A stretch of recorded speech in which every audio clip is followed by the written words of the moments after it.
cell culture type evidence, so very preliminary stuff, that showed that reuteri might have anti-cancer effects, particularly in colon cancer. So this group, very smart, very excellent research, was exploring that question, and they started to see all these unexpected effects that they're like, what is going on here?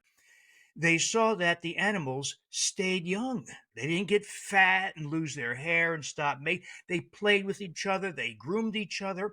They stayed slender with thick, rich fur. They saw that if they inflicted wounds, this is animals, this sounds awful, but when they inflicted wounds, healing time was cut in half.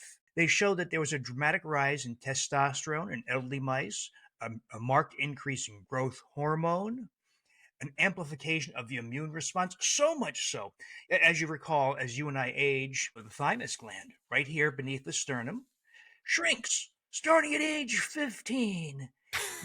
And Yeah. by age 70, it's almost gone. It's about 10% of its original volume and capacity to produce T cells that protect us from viruses and bacteria. And that's why older people can succumb to flu or pneumococcal pneumonia, but 18-year-olds typically don't. And that's differentiates between it's not the thyroid, it's the thymus, which is a little lower. It's on top of the heart.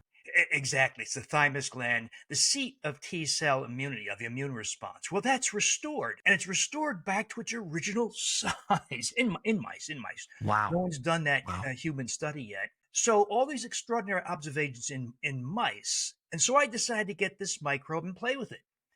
But it was commercially available as tablets for infants. So the dosage for infants is very small. So I just simply reasoned, how do I increase it? Well, you take 100 tablets of the product, but it's a sugary product, so it's not very good. Um, so I just simply amplified counts by making it as a yogurt. It's not yogurt, of course. It looks and smells like yogurt, kind of, but it's a way to amplify bacterial counts, in this case, 1,000-fold. And that's when I saw everything. This usually doesn't happen, as you know. If you see something in mice, it often doesn't translate to a human experience. But in this case, uh, everything seen in mice, everything, every last observation seen in mice, I've been seeing in humans, Wow. and youthfulness. But it's presumptively because Lactobacillus reuteri, as well as other lactobacillus species, there's many of them, of course, are uniquely susceptible to common antibiotics. All it takes is a round of penicillin or ampicillin or amoxicillin that you may have taken years and years ago, and you've wiped out all the reuteri and thereby lost all its huge advantages.